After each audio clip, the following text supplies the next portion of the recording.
At a time when Nigeria faces its most severe challenges in recent memory, ranging from economic collapse, rising insecurity, and widespread unemployment, the simultaneous absence of both President Bola Ahmed Tinubu and Vice President Kashim Shettima from the country is not only ill-advised, but deeply troubling.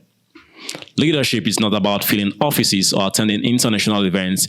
It is about being present for the people when they need guidance, direction, and hope. This is a responsibility the current administration seems to be abdicating. Peter Obi, the Labour Party's 2023 presidential flag bearer, has rightly voiced concern over this gross misjudgment. In his public statement on Twitter, Obi underscored a fundamental truth: Nigeria cannot afford to have its two highest-ranking officials abroad at the same time when the nation is in desperate need of steady and focused leadership. The president departed for the United Kingdom for a 2-week working leave in early October, then extended his stay by visiting France for further engagements. Meanwhile, Vice President Kashim Shettima embarked on his own foreign mission to Sweden, representing Nigeria in bilateral talks with the Scandinavian country. To defend this absence, the presidency has argued that the government continues to function without a vacancy in the executive leadership. However, this argument grossly underestimates the significance of physical presence in governance, particularly at a time like this. It also ignores the psychological impact of leadership on the people. A nation grappling with adversity looks to its leaders for assurance and direction. The absence of both the president and his deputy not only leaves the country vulnerable in a time of need, but signals a worrying lack of attention to the very real struggles faced by millions of Nigerians. Nigerians are currently facing unprecedented economic hardship. The administration's recent policy decisions, including the removal of fuel subsidies and introduction of various austerity measures, have further compounded the suffering of the average citizen. Rising inflation has driven the cost of basic foods, goods and services beyond the reach of many, while the unemployment rate remains alarmingly high. Insecurity continues to plague vast regions of the country, with banditry, terrorism, and communal conflict undermining the safety and well-being of citizens. In light of these domestic challenges, one would expect a heightened level of presence and engagement from the country's top leaders. Sadly, that is not the case. Yet, rather than staying at home to address these pressing issues, both Tinubu and Shettima are abroad. Now, while international diplomacy is undoubtedly important, it pales in comparison to the immediate need for strong, decisive, and present leadership within Nigeria's borders. Obi's critique goes beyond mere optics. He rightly highlights the apparent fiscal irresponsibility and mismanagement in the country. He highlights the fiscal irresponsibility and mismanagement and the conduct of these foreign trips. While Obi asks, could President Tinubu not have combined his trip to France with the 2-day bilateral meeting in Sweden? The geographical proximity of these two nations is just over 800 nautical miles apart. This means that a brief detour to Stockholm could have saved significant time and national resources. Instead, the vice president was dispatched from Abuja to Stockholm, embarking on a far longer journey of over 3,000 nautical miles, quadrupling the travel time and costs. This lack of coordination suggests a troubling disregard for the nation's financial realities. Nigeria is not in a position to waste resources on unnecessary travel, especially when the country is grappling with severe economic constraints. The decision to send the vice president on this separate longer trip speaks to a broader issue within the administration, one of poor planning, lack of foresight, and misaligned priorities. For a government that has repeatedly urged its citizens to tighten their belts in the face of economic difficulties, this profligacy is not only tone-deaf, but deeply hypocritical.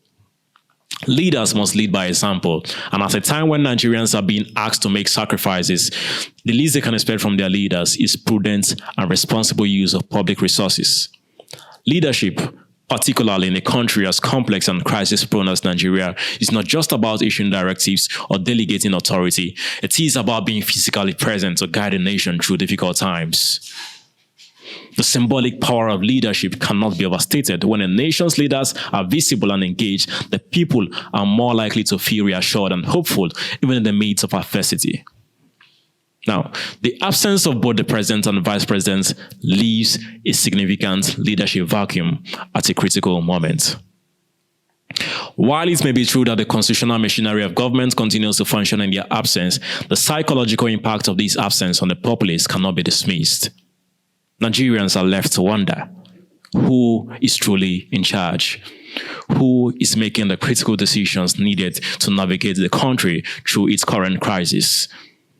Now, this is not the first time the nation has faced such a predicament. Earlier this year, both leaders were absent from the country for extended periods, leaving many to question the government's commitment to addressing domestic issues. During that time, the president was in London attending international summits and meetings while the vice president traveled to the United States for a business summit. While these trips may have had their diplomatic value, they left Nigeria rudderless at a time when the country required strong and focused leadership.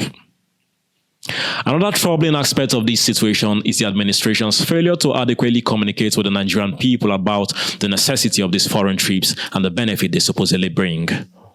Nigerians deserve to know why their leaders are absent at such a critical time. They deserve transparency and accountability regarding the outcomes of these foreign engagements. What tangible benefits do these trips yield for the nation? How do they address the immediate concerns of insecurity, inflation, and unemployment? These are the questions that Nigerians deserve answers to. Unfortunately, the government has provided little in the way of explanation. Instead, they have relied on vague justifications about the importance of foreign relations while offering no concrete evidence that these trips are yielding the desired outcomes. This lack of communication only deepens a sense of alienation and frustration felt by many Nigerians. In a nation facing as many challenges as Nigeria, leadership must be rooted in presence, accountability, and fiscal responsibility. The president and the vice president cannot afford to be absentee leaders, especially when the country is in crisis. P2B's critique is not simply political posturing. It reflects the genuine concerns of millions of Nigerians who feel abandoned by their leaders. President Tinubu and Vice President Shettima must re-evaluate their priorities. Now, while international diplomacy is important, it must not come at the expense of addressing the urgent needs of the Nigerian people. The nation requires strong, decisive leadership that is fully engaged with the day-to-day realities of governance. This means being present, making tough decisions, and showing empathy for the struggles of the Nigerian people. The absence of both leaders is a dereliction of duty, one that cannot be justified by vague references to foreign policy or international relations. Nigeria is in crisis, and it is high time that its leaders recognize the gravity of the situation and act accordingly.